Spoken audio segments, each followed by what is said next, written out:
doctors? How is the Josh? Good. So, would be doctors, this is my 46th lecture of this physics crash course. मैंने पिछले 5-6 lecture में, और ये मेरा 6th lecture है thermodynamics का, और पहले 5 लेक्चर्स में मैंने थर्मोडायनेमिक्स के आपके पास डिफरेंट सिनॉप्सिस डिस्कस किए हैं, और आपके साथ एक्सपेक्टेड क्वेश्चंस ऑफ थर्मोडायनेमिक्स वो भी मैंने डिस्कस किए हैं। अब लगभग मुझे 2 लेक्चर्स लगेंगे जिसमें आपके साथ मैं जो थर्मोडायनेमिक्स में पीछे नीट लास्ट 20 ईयर्स में क्वेश्चंस पूछे गए हैं वो सभी क्वेश्चंस मैं आपके साथ डिस्कस करूंगा। First question which is asked in NEET 2017, this question is asked in NEET 2017. What is the question?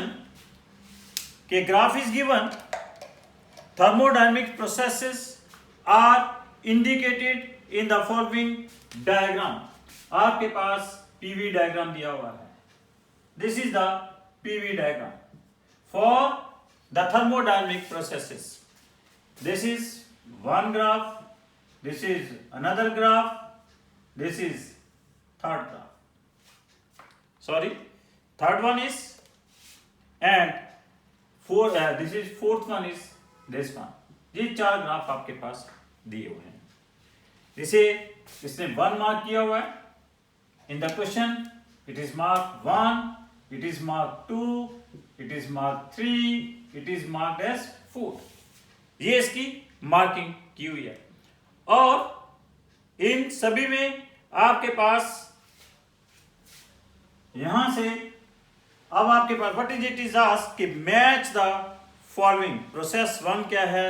अब देखिए आपके पास प्रोसेस 1, प्रोसेस 2, प्रोसेस 3, प्रोसेस 4, और नीचे आपके पास साथ में दूसरे कॉलम में this is the in first column, second column में दिया हुआ है adiabatic process, isochoric process, isobaric process, isothermal process. ये आपके पास सेकंड कॉलम में दिया हुआ है।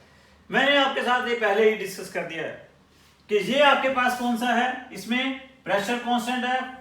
ये कौन सा प्रोसेस है? आइसोबैरिक प्रोसेस है। कौन सा प्रोसेस है? ये आइसोबैरिक। और आपके पास ये दोनों ही जिनकी स्लोप नेगेटिव होती है, या तो आइसोथर्मल है या एडियाबैटिक है, लेकिन जिसकी स्लोप ज्यादा होती है वो एडियाबैटिक होता है और दूसरा आइसोथर्मल होता है। इसकी स्लोप ज्यादा है तो ये कौन सा है? एडियाबैटिक प्रोसेस है। This is adiabatic process. इसकी स्लोप कम है तो this is isothermal process. Clear? और ये क्या है? इसमें वॉल्यूम कांस्टेंट है तो आपके पास ये क्या होगा? This is isobaric process. Clear? So आपके पास जैसे कॉलम 1, कॉलम 2, कॉलम 1 में P, Q, R, S, process 1, process 2, process 3, process 4, column 2 में adiabatic, isochoric, isobaric, isochoric, isothermal. तो इट मींस दैट P जो है कॉरेस्पॉन्ड्स टू C है, Q कॉरेस्पॉन्ड्स टू A है, R कॉरेस्पॉन्ड्स टू D है, S corresponds to B है। Clear? तो answer क्या बन जाएगा आपके पास? Second choice will be the correct answer. So this is the first question of NEET 2017. Next question which is asked in also NEET 2017 का है, a gas mixture consists of 2 moles of oxygen, 4 moles of argon at temperature T Kelvin. Neglect all vibration mode. The total internal energy of the system is. तो very simple. आपने एक diatomic gas है oxygen, एक monatomic gas है argon, इन दोनों की total इनका mixture है, इनकी इंटरनल एनर्जी निकालनी है। तो क्या करिए, आप डायटोमिक की अलग से निकाल लीजिए, मोनोटोमिक की अलग से निकाल लीजिए इंटरनल एनर्जी, और आपके पास इनका सम ले लीजिए तो आपके पास क्या आ जाएगा? दैट विल बी दी जो सम आएगा that will be the total energy of the mixture. और इंटरनल एनर्जी होती है किसके बराबर है, NCV/dt, mu CV dt। Mu is the number of moles, oxygen के नंबर ऑफ मोल्स, ऑक्सीजन की इंटरनल एनर्जी क्या आ जाएगी, internal energy of the oxygen will be, internal energy of oxygen will be, number of moles कितने oxygen के 2, oxygen के लिए diatomic gas है, Cv की वैल्यू क्या होगी 5/2R, और चेंज इन टेम्परेचर क्या है आपके पास T है। आर्गन के लिए नंबर ऑफ मोल्स कितने आर्गन के दिए हुए हैं, दैट इज 4, और Cv क्या होगा, मोनोटोमिक गैस है 3/2R into T। So this 2 will be cancelled with this 2, this is 5RT, this becomes 6RT, तो टोटल क्या आ जाएगी आपके पास 11RT the total internal energy of the mixture. First choice दी हुई है 4RT, second choice is given 15RT, third choice is given 9RT, fourth choice is given 11RT। So this is the correct answer 11RT। Third question, which is also asked in 2017. So from here it is very clear that कि 2017 में thermodynamics में से 3 question पूछे गए हैं। What is this question? Carnot engine having an efficiency of 1/10 of the heat engine is used as refrigerator if the work done on the system is 10 joule, then amount of the energy absorbed from the reservoir at low temperature is। अब इस question में थोड़ा सा twist क्या है कि आपके पास Carnot engine को किसकी तरह यूज किया है, Carnot engine is used as a refrigerator. अब कार्नोट इंजन की जो एफिशिएंसी होती है किसके बराबर होती है, that is eta is equal to work done amount of heat absorb, W/Q1 है। लेकिन इसने क्या कहा है, ईटा कितना दिया हुआ है 1/10 दिया हुआ है, और क्या दिया हुआ है, work done on the system is 10 दिया हुआ है। तो यहां से आपके पास Q1 की वैल्यू आ जाएगी, कितनी आ जाएगी, that will be equal to 100 joule, but it is asked the amount of energy absorb from the reservoir at low temperature. अब लो टेम्परेचर से कितनी एनर्जी मीन्स हमें Q2 निकालना है। W किसके बराबर होता है, Q1 माइनस Q2। W कितना है आपके पास 10, और Q1 कितना आ गया 100, Q2 आपने कैलकुलेट करना है, तो यहां से Q2 की वैल्यू आ जाएगी what it comes 90 joule. Clear? तो मींस आपके पास 2017 में थर्मोडायनेमिक्स में 3 क्वेश्चन पूछे गए। एक क्वेश्चन मिक्स करके पूछ लिया, इसमें हीट इंजन भी यूज हो गया, रेफ्रिजरेटर भी यूज हो गया। एक क्वेश्चन आपके पास काइनेटिक थ्योरी ऑफ गैसेस से पूछ लिया गया, और एक थर्मोडायनेमिक्स प्रोसेस से पूछ लिया गया। तो इस तरह से 3 questions are asked in 2017 in thermodynamics. Clear? Now the next question, which is of 2016, NEET 2016 का ये क्वेश्चन है। What is this question? The question क्या है आपके पास, the black body at temperature 5760 Kelvin, energy of the radiation emitted by the body at wavelength 250 nanometer is U1, wavelength 500 nanometer is U2, and that at 1000 nanometer is U3. Waves displacement is given, that is 2.88 into 10⁶ nanometer Kelvin। कहता है which of the following is correct? Choice is given, पहली choice U3 is 0, second choice is U1 is greater than U2, third choice is U2 is greater than U1, fourth choice is U1 is 0। अब हम इसमें कैसे निकालेंगे, U1 greater है या U2 greater है या U3 ग्रेटर है, हमें टेम्परेचर पता है। अब आपके पास जिस टेम्परेचर के ऊपर आपके पास वी कैन कैलकुलेट कि वहां पे उस टेम्परेचर के ऊपर कॉरेस्पॉन्डिंगली वेवलेंथ क्या है, कहां से कैलकुलेट कर सकते हैं, वेन्स डिस्प्लेसमेंट लॉ से। वेन्स डिस्प्लेसमेंट लॉ से what is the veins displacement law, veins displacement law क्या कहता है, लैम्डा इंटू कैपिटल टी वो क्या है आपके पास कांस्टेंट है, lambda into capital T is constant. अब आपके पास what is the lambda, lambda is that wavelength where maximum energy is obtained, lambda is that wavelength where maximum energy is obtained. अब टेम्परेचर कितना दिया हुआ है यहाँ पे, दैट इज 5760 केल्विन, और this is Wien's constant, Wien's constant की value कितनी दी हुई है, that is given 2.88 into 10⁻⁶ nanometre पर केल्विन। क्लियर, तो यहां से आपके पास किसकी वैल्यू आ जाएगी, लैम्डा की वैल्यू आ जाएगी। अगर आप इसको सॉल्व करते हो तो लैम्डा की वैल्यू कितनी आती है, here lambda comes that is equal to 5, this lambda comes 500 nanometre आ जाएगा।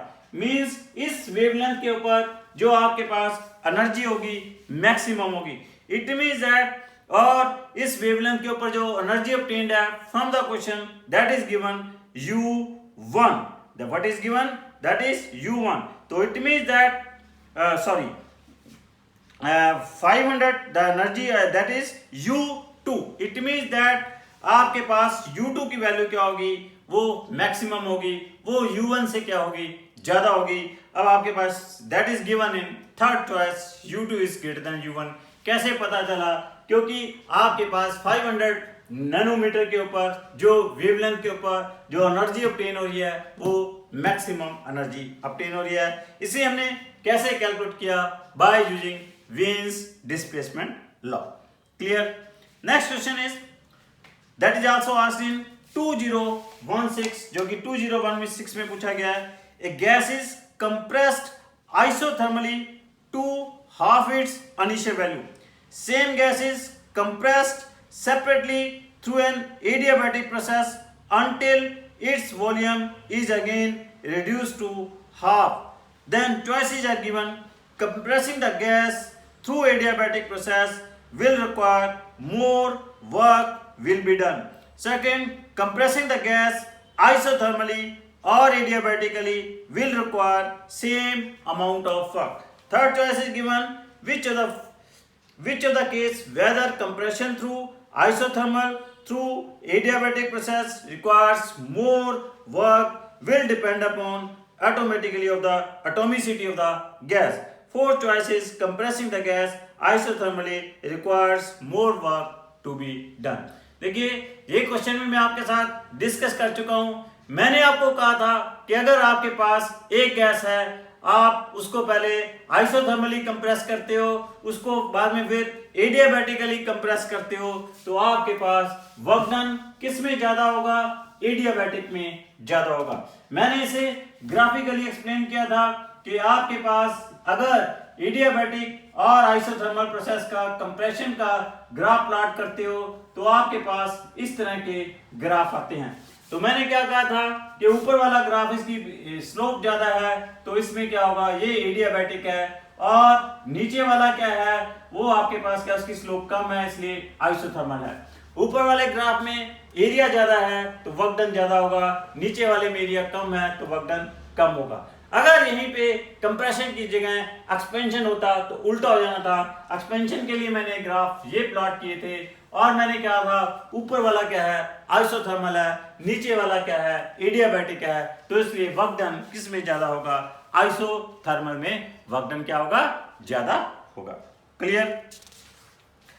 Now next is it is also asked in 2016 का क्वेश्चन है, तो बड़ा क्लियर हो गया कि 2016 में भी आपके पास क्या है, there are 3 questions which are asked in 2016 में भी थर्मोडायनामिक्स में क्या है, आपके पास 3 क्वेश्चंस पूछे गए हैं। क्लियर? तो क्वेश्चन क्या है, piece of ice falls from a high touch so that it melts completely, only 1/4 of the heat produced is absorbed by the ice and all the energy ice gets converted into heat during its fall. The value of H is latent heat of ice is given 3.4 into 10⁵ joule per kilogram and value of G is given that is 10 Newton per kilogram। अब what is the question, आपके पास ये दिया गया हुआ है कि किसी height से एक आइस को फेंका और आपके पास ये बताना है कि जब इस ग्राउंड के ऊपर स्ट्राइक करेगी तो आपके पास इट इज सेड कि अगर वो सारी की सारी आइस क्या कर जाती है, मेल्ट कर जाती है, और जो आइस मेल्ट की उसके बाद उसको जो हीट चाहिए थी उसने सिर्फ जो पोटेंशियल एनर्जी का 1/4 ऑफ द हीट प्रोड्यूस, जो 1/4 हीट प्रोड्यूस हुई थी उसी को ही सिर्फ उसने ऑब्जॉर्ब किया। तो it is a directly question related with the work done is directly proportional to the heat produce, और W इज इक्वल टू क्या है, JH है, और simply W is equal to क्या है, H है। और जितना वर्क डन हुआ, वर्क डन का 1/4 पार्ट ही उसने क्या किया, कितना वर्क डन होगा यहाँ पे, 1/4 part is only absorb by the 1/4 part से ही क्या है आपके पास वो हीट में कन्वर्ट हुई है। तो that 1/4 of mgh is equal to क्या है आपके पास ml है। mm यहां से कैंसल आउट हो जाएगा। g की वैल्यू कितनी दी हुई है, that is given 10 newton per kilogram. Latent heat की वैल्यू कितनी दी हुई है, that is 3.4 into 10⁸ joule per kilogram दी हुई है। अगर आप यहां से h की वैल्यू सॉल्व करोगे इट कम्स 136 किलोमीटर, आपके पास इसकी वैल्यू आ जाएगी। If you will solve the value of h, this becomes 136 kilometre. Clear. A choice दी हुई है 544 kilometre, second choice is 136 kilometre, third choice is 68 kilometre, fourth choice is 34 kilometer. So correct answer is 136 kilometer. Clear? Next question is that is asked in 2015. 2015 का जो NEET का question है वो क्या है, जस्ट देखिए इसमें a refrigerator works between 4 degree centigrade and 30 degree centigrade. It is required to remove 600 calories of heat every second in order to keep the temperature of the refrigerated space constant. The power required is, it is given 1 calorie is equal to 4.2 joule. So now again in 2015 जो आपके पास 2015 में भी 3 question पूछे गए हैं, तो आपके पास जो पहला ही क्वेश्चन 2015 में पूछा गया है, this is related with the purely related with the refrigerator. Clear. तो रेफ्रिजरेटर में व्हाट इज द क्वेश्चन, उसका टेम्परेचर ऑफ सोर्स दिया हुआ है, टेम्परेचर ऑफ सिंक दिया हुआ है, कितना दिए हुए हैं 30 डिग्री और 4 डिग्री दिए हुए हैं। तो यहाँ पे पहली बड़ी इंपॉर्टेंट बात है, ये जो टेम्परेचर डिग्री सेंटीग्रेड में दिए हुए हैं पहले आपको इनको केल्विन में कन्वर्ट करना होगा। तो temperature of source is given 303 kelvin, temperature of sink is given that is 277 kelvin, और आपके पास क्या दिया हुआ है कि कितनी हीट वो दी हुई है कि आपके पास अंदर का टेम्परेचर कांस्टेंट रखने के लिए 600 calories of heat every second में, हर सेकंड में 600 कैलोरीज ऑफ हीट जो है अब्जॉर्ब होती है। अब द फार्मूला मैंने आपको कहा था एक ही फार्मूला है, उस फार्मूले से आप कोई भी किसी तरह की भी प्रॉब्लम आती है रेफ्रिजरेटर में या हीट इंजन में, बड़े आप इजीली उस क्वेश्चन को सॉल्व कर सकते हो। तो कोएफिशिएंट ऑफ परफॉर्मेंस क्या कही थी हमारे पास, जो आउटपुट है that is heat absorb divide by work done, और ये किसके बराबर क्या था कि this is equal to 1/T1/T2 - 1, ये इसके इक्वल था। अब यहाँ पे Q2 इज गिवन, कितनी हीट अब्जॉर्ब की जा रही है पर second just to keep the temperature constant, that is given 600 calories, और हियर T1 is given, क्या T1 is given here that is 303 Kelvin and T2 is given 277 Kelvin। तो यहां से आपके पास जो W की वैल्यू आएगी, क्योंकि Q2 is given 600 calories per second, W भी क्या आएगा that comes in calories per second। जो भी आपके पास calories per second में आएगा इसको क्या करोगे आप 4.2 के साथ मल्टीप्लाई कर दोगे तो इट कम्स इन, आपके पास ये आंसर जो आ जाएगा किस में आ जाएगा, वॉट में बन जाएगा। तो इसको 4.2 के साथ मल्टीप्लाई कर देना और इट कम्स 236.5 वाट कैलकुलेट हो जाएगा। तो फर्स्ट चॉइस इज गिवन 23.65, बहुत क्लोजनेस है चॉइस में, कैलकुलेशन बड़ी ध्यान से करनी पड़ेगी। Second choice is 236.5 watt, third choice is 2365 watt, fourth choice is 2.365 watt की। कई दफा क्या होता है मल्टीपल चॉइस में आपके पास जैसे 2365 आ गया तो आपके पास ऊपर 0 कैलकुलेट करने की जरूरत ही नहीं है। अगर आपके पास चॉइसेस होती 4000, जैसे 2365 वाली नंबर्स वाली सिर्फ एक ही चॉइस है तो आपको पावर देखने की कोई जरूरत नहीं पड़ती, आप उसके ऊपर डायरेक्ट टिक कर सकते थे। लेकिन यहाँ पे आपको चॉइसेस इतनी क्लोज दी हुई हैं कि पावर्स देखनी आपके पास बहुत ही जरूरी है। तो ये second is the correct answer 236.5 watt. Next question which is also asked in 2015, two identical bodies are made up of materials for which heat capacity increases with temperature. One of these is at 100 degrees centigrade while the other one is at 0 degrees centigrade. If the two bodies are brought into contact, then assuming that no loss of heat, the final temperature, देखो आपके पास final जो temperature होगा इनका, अब choices दी हुई हैं 50 degree centigrade, more than 50 degree centigrade, less than 50 degree centigrade, but greater than 0 degree centigrade.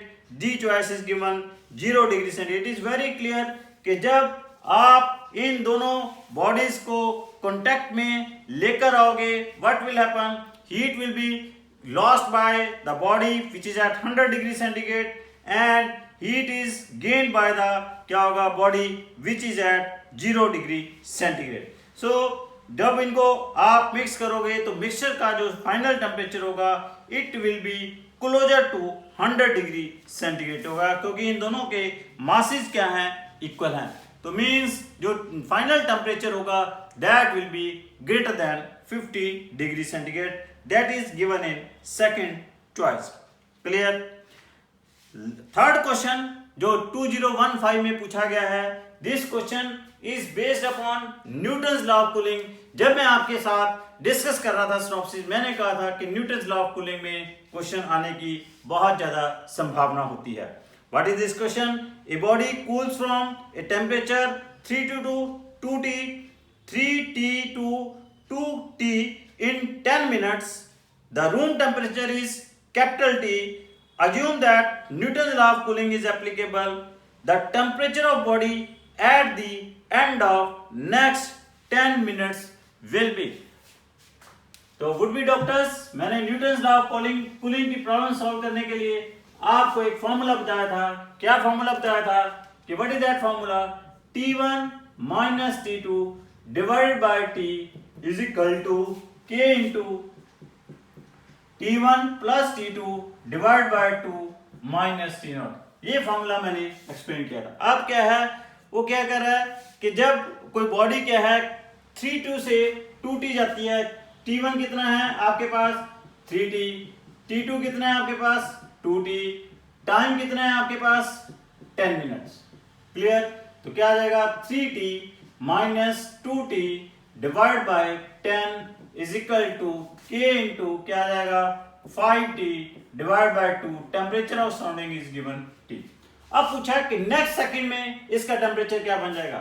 Let the next second में इसका टेम्परेचर क्या बन जाएगा, नेक्स्ट 10 मिनट्स में इसका टेम्परेचर क्या बन जाएगा। Let it be T prime divided by 10 K, that will B 2T plus T prime divided by 2 minus T।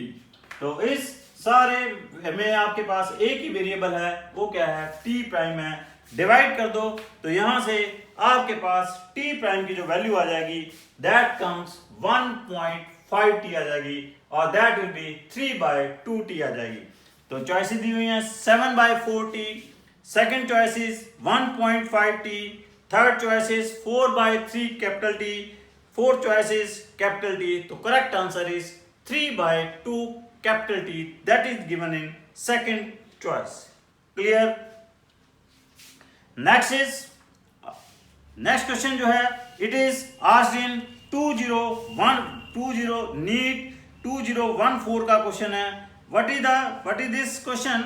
In this question 1 mole of an ideal monatomic gas, monatomic gas undergoes a process described by the equation PV3 is equal to constant. Clear? And heat capacity of the gas during this process is, तो आपके पास जो heat capacity होती है that is C is equal to क्या होती है CV plus R upon plus R, this is R upon 1 minus alpha, where alpha is the atomicity. ये जो आपके पास पावर है PV is equal to 3, PV3 is equal to constant, तो यहाँ पे आपके पास अल्फा की वैल्यू क्या होगी 3 होगी. अब गैस कौन सी दी हुई है मोनोटोमिक गैस. मोनोटोमिक गैस के लिए CV क्या होता है 3/2R होता है. मैंने जब आपके साथ सिनॉप्सिस डिस्कस कर रहा था मैंने कहा था आपके पास CP CV की जो वैल्यूज हैं these are very very important. तो अल्फा इसमें क्या सब्स्टिट्यूट कर दो 3 सब्स्टिट्यूट कर दो, CV की वैल्यू क्या सब्स्टिट्यूट कर दो 3/2R सब्स्टिट्यूट कर दो, तो आपके पास क्या आ जाएगी heat capacity of the process आ जाएगी. तो इसको सॉल्व करोगे, यहां से सॉल्व करोगे तो C की वैल्यू क्या आ जाएगी कैपिटल R आ जाएगी. First choice is given 3/2R, second choice is given 5/2R, third choice is given 2R, fourth choice is given capital R. So this is the correct answer, fourth is the correct answer. Clear? Next question which is also asked in 2014 का question है next भी आपके पास. और 2014 में जो next question है it is based upon किसके ऊपर है, this is based upon heat engine. कहता है temperature sorry it is based upon refrigerator. तो मैं व्हाट यू आर ऑब्जर्विंग कि आपके पास हीट इंजन या रेफ्रिजरेटर में तो हर साल एक क्वेश्चन पूछा ही जा रहा है. और मुझे भी उम्मीद है कि 13 सितंबर 2020 को भी जो 3 क्वेश्चन आने हैं थर्मोडायनेमिक्स में से 3 में से एक क्वेश्चन आपके पास पक्का हीट इंजन या रेफ्रिजरेटर से आएगा. और मैंने क्या कह दिया आपको हीट इंजन जो रेफ्रिजरेटर के जितने भी क्वेश्चन है आपके पास एक ही फॉर्मूला है कि आउटपुट इज इक्वल टू क्या एफिशिएंसी या परफॉर्मेंस क्या है आउटपुट डिवाइडेड बाय इनपुट. आपने चेक करना है आउटपुट क्या है इनपुट क्या है और वहां से आप सारे की सारी प्रॉब्लम्स आप सॉल्व कर सकते हो. अब दिस क्वेश्चन इज जो आपके पास 2014 में है based upon refrigerator the temperature inside a refrigerator is given T2 degree centigrade. मैंने क्या कहा था कि इनसाइड वाला टेम्परेचर क्या होता है that is the temperature of sink and room temperature is T2 degree centigrade. और मैंने क्या कहा था आउटसाइड वाला टेम्परेचर क्या होता है temperature of source. The amount of heat delivered to the room for each joule of electrical energy consumed ideally. तो आपके पास heat given to the room, heat given to the room मैंने आपको क्या कहा था Q1 होता है और W क्या होता है वर्क डन होता है. तो मैंने क्या कही थी coefficient of performance that is beta is equal to Q2 by W. और क्या कहा था कि this is Q2 upon Q1 minus Q2. Clear? और ये क्या कहा था कि this is equal to T2 upon T1 minus T2 के बराबर होता है. क्लियर? तो अब आपने यहां पे निकालना क्या है आपने Q1 निकालना है. इजाज के रूम को for each joule of electrical energy Q1 Q2 कितना दिया हुआ है आपके पास 1 जूल दिया हुआ है. तो आपने Q1 की वैल्यू कैलकुलेट करनी है. Q1 you have to calculate that is the heat given to the room. और T1 कितना दिया हुआ है आपके पास that is given T1 degree centigrade. इसको आपको किस में कन्वर्ट करना होगा केल्विन में कन्वर्ट करना होगा. और T2 कितना दिया हुआ है आपके पास that is T2 degree centigrade. इसको भी आपको केल्विन में कन्वर्ट करना होगा. तो दिस इज T2 प्लस 273. तो ये सारी वैल्यूज. अब इसमें अननोन फैक्टर्स क्या है सिर्फ Q1 अननोन फैक्टर है यही आपने कैलकुलेट करना है. अगर आप यहां से कैलकुलेट करोगे तो Q1 की जो वैल्यू आएगी T plus 273 this come T1 plus 273 divided by T1 minus T2 आ जाएगी. T1 plus 273 divided by T1 minus T2. तो first choice is given T1 divide by T1 minus T2। देखो अगर आपने माइनस ही mistake कर दी, degree centigrade temperature को kelvin में नहीं कन्वर्ट किया, आप सॉल्व करने लगे, पहली चॉइस ही आपके पास करेक्ट आंसर आ जाएगा, आप उसे टिक कर दोगे, आप एक्सपेक्ट करोगे कि आपके पास ये 4 मार्क्स तो आपके पास पक्के हैं। लेकिन जब आपका रिजल्ट आएगा तो आपको पता चलेगा ये क्वेश्चन आपका गलत है। तो आपके पास सिर्फ गलत क्वेश्चन के लिए आप ये मत सोचना कि हमारा -1 ही गया है, लेकिन क्या हुआ, आपके -5 मार्क्स गए हैं। क्यों मैं आपको बार बार कहता हूं कि जब गलत क्वेश्चन होता है, जब कोई भी क्वेश्चन गलत होता है तो आपके पास -5 क्यों जाते हैं, जहां आपके पास +4 आने थे उसकी जगह -1 बने। इट मीन दैट आपके टोटल मार्क्स कितने कम हुए, 5 नंबर कम हो जाएंगे। 5 नंबर कम होने से तो कॉम्पिटिटिव एग्जामिनेशन में पेपर की बिल्कुल ही शेप ही चेंज हो जाती है। क्लियर बच्चों? तो बहुत माइनर मल्टीपल चॉइस क्वेश्चन में छोटी छोटी चीजों की तरफ आपने खूब ख्याल रखना है। Next question which is also 2014 का क्वेश्चन है। तो आप हम देख रहे हैं कि थर्मोडायनेमिक्स में लगातार 3 क्वेश्चन आ ही रहे हैं और 3 में से एक क्वेश्चन हीट इंजन रेफ्रिजरेटर के ऊपर बेस्ड आ ही रहा है। तो थर्ड क्वेश्चन जो है 2014 में जो पूछा गया है वो क्या है, given sample of an ideal gas occupies a volume V at a pressure P, absolute temperature capital T, the mass of each molecule of the gas is small m, then which of the following give the density of the gas। ये तो आपके पास direct ही है, direct आपके पास मैंने आपको बताया था जब आपके पास सिनॉप्सिस डिस्कस कर रहा था, डेंसिटी ऑफ द गैस क्या बताई थी, PM/kT बताया था। क्योंकि आपको क्या कहा था, PV इक्वल टू क्या होता है, NKT। ठीक हो गया, V को क्या लिख लोगे आप, m/ρ लिख लोगे, तो यहां से रो की वैल्यू आ जाएगी, इट कम्स PM/kT। क्लियर? तो बहुत सिंपल। कई दफा क्या है, एग्जामिनर आपके पास MCQ में डायरेक्ट भी पूछ लिया, लेकिन यहां पे आपको याद होगा मैं जब आपके पास सिनॉप्सिस डिस्कस कर रहा था तो आपके पास number of molecules, number of moles, Avogadro number, मैंने कहा था कि ये टर्म्स आपके पास बहुत ही इंपॉर्टेंट है। जो गैस इक्वेशन बताई थी मैंने, PV इक्वल टू μRT बताई थी। म्यू में क्या था, नंबर ऑफ मोल्स था। फिर मैंने इसे क्या लिखा था, PV equal to NKT। N में क्या लिखा था मैंने, that is the Avogadro number, that is the very very important. और यही आपके पास एग्जामिनर आपको चेक करना चाह रहा है यहाँ पे कि आपको number of moles, Avogadro number, number of molecules में डिफरेंस पता है या नहीं, उसके अकॉर्डिंगली इसने चॉइसेस दी हुई हैं। Next question which is asked in 2013 में पूछा गया है। This question is based upon veins displacement law. What is this question? अब आपके पास जो 2013 नीट 2013 का क्वेश्चन है, on observing light from 3 different stars P, Q and R, it was found that intensity of violet color is maximum in the spectrum P, the intensity of green color is maximum in the spectrum of R, intensity of red color is maximum in the spectrum of Q, if Tp, Tq, Tr are the respective absolute temperature of P, Q and R, then it can be concluded from the above observation that, नीचे choices दी हुई हैं। First choice दी हुई है Tp is greater than Tq greater than Tr, second choice is given that is Tp is greater than Tr greater than Tq, third choice is given Tp is less than Tr less than Tq, D choice is given Tp is less than Tq less than Tr।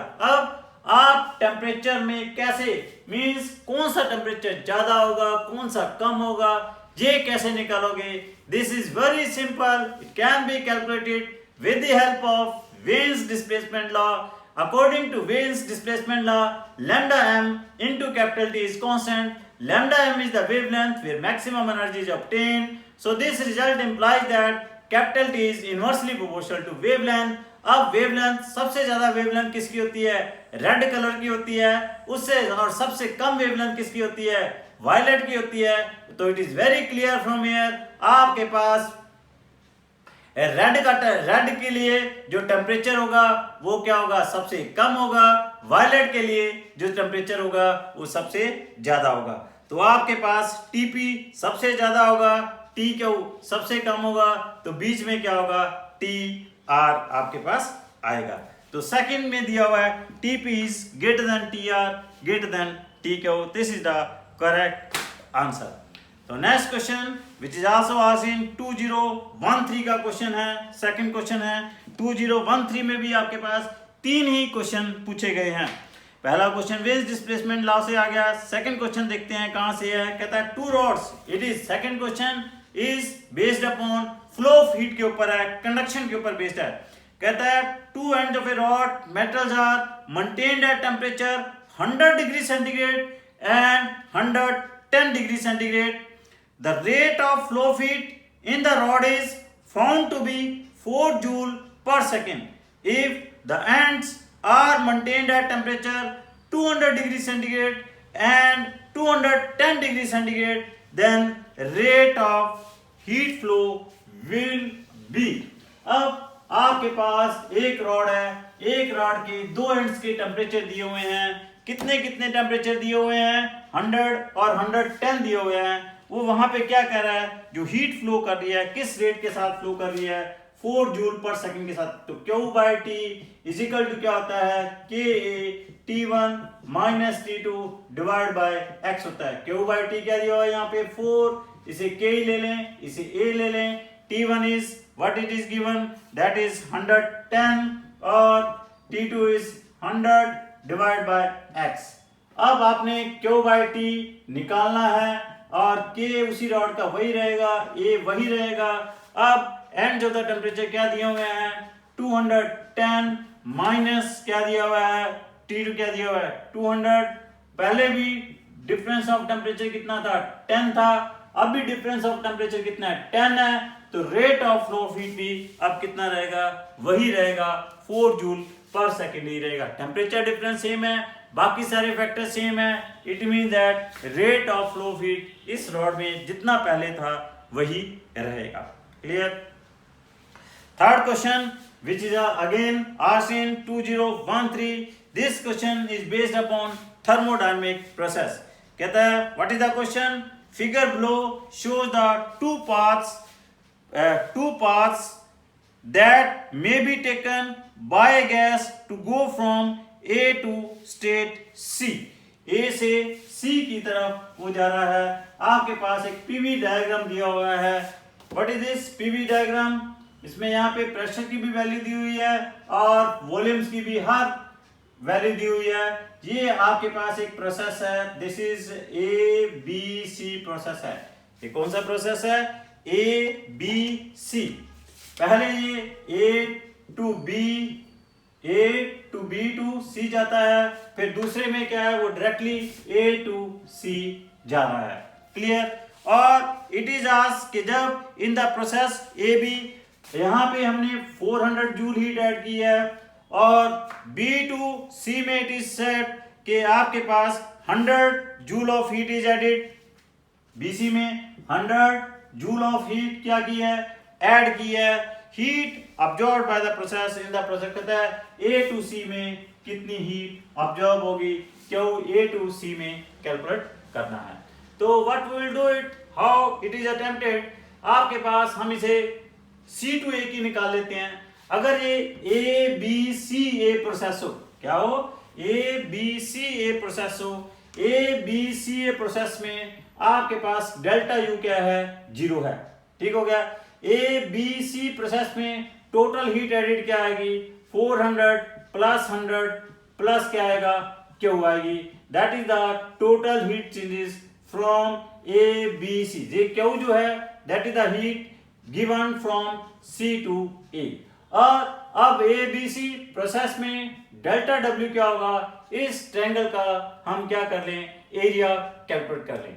तो आपके पास ये values दी हुई हैं। This value is given P की, this value is given 6 into 10 raised power 4 दी हुई है, 6 into 10 raised power 4 pascal. और ये जो वैल्यू आपके पास दी हुई है that is given 2 into 10 raised power 4 pascal. और ये v की जो वैल्यू दी हुई है दैट इज गिवन 2 इंटू 10⁻³ और दिस इज गिवन 4 इंटू 10⁻³ तो आपके पास ये पीवी ग्राफ है, इस पीवी ग्राफ का एरिया निकाल लें तो आपके पास क्या आ जाएगा, DW कैलकुलेट हो जाएगा।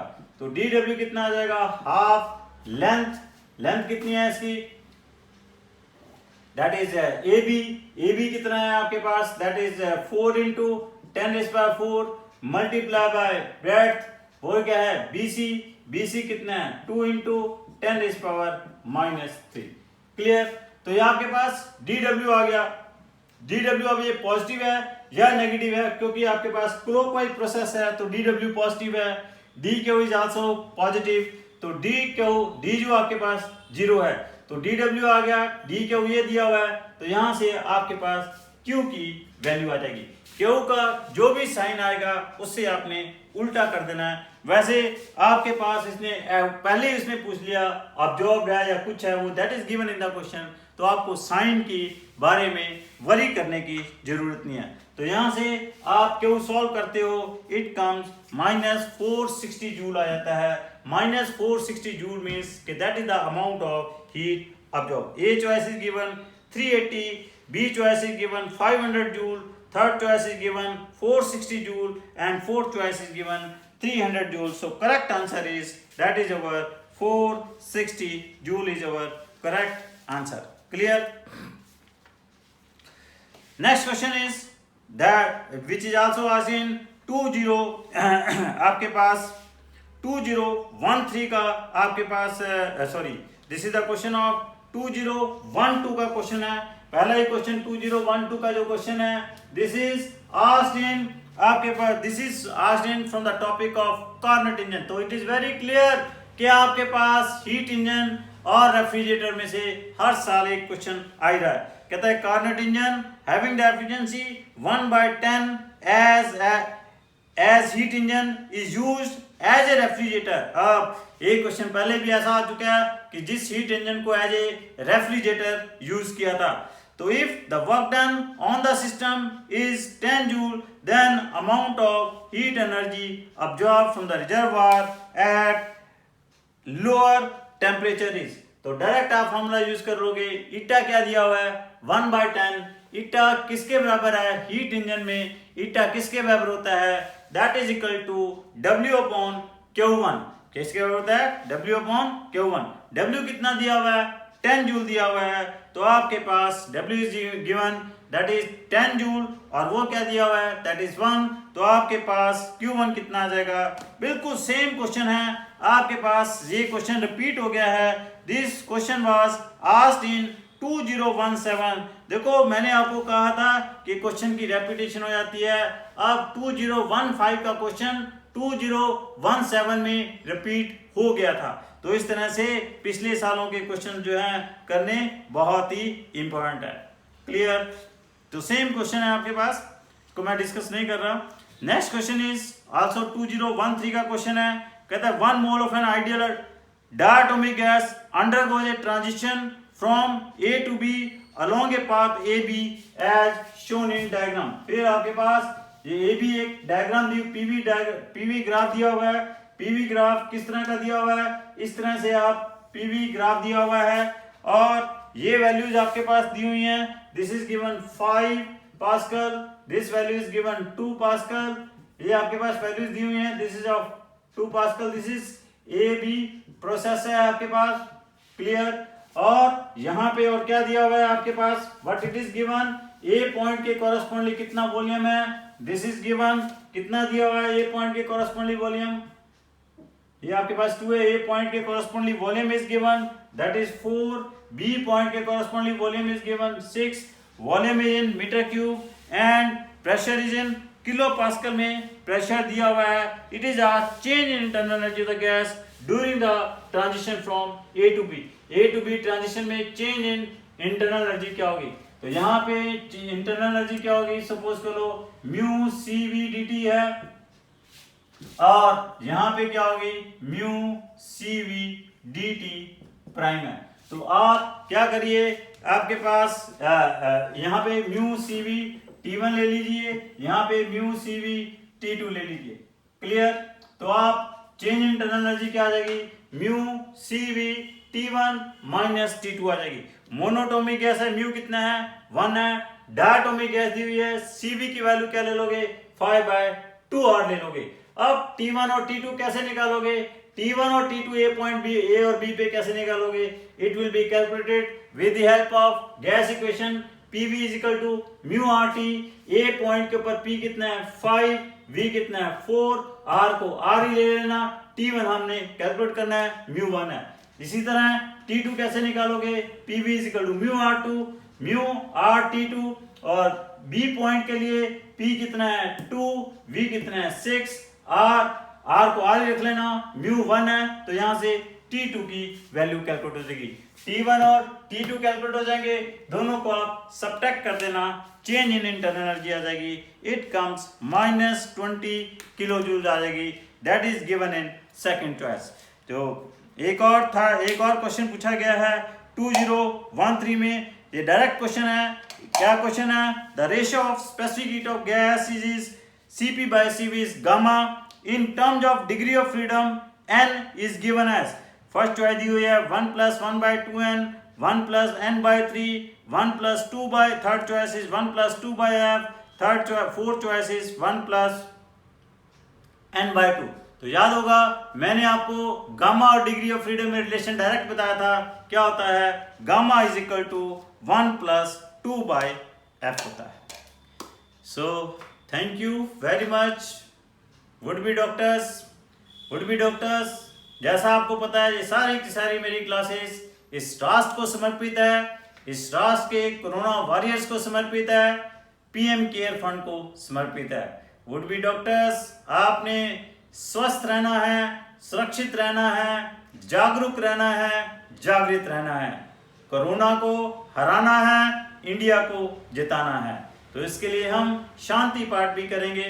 ओम द्यो शांतिरंतरिक्ष शांति पृथ्वी शांतिरापा शांतिरोषध्या शांति वनस्पति शांति विश्वदेवा शांति ब्रह्मा शांति सर्व शांति शांतिरेव शांति श्यामा शांतिरेधि।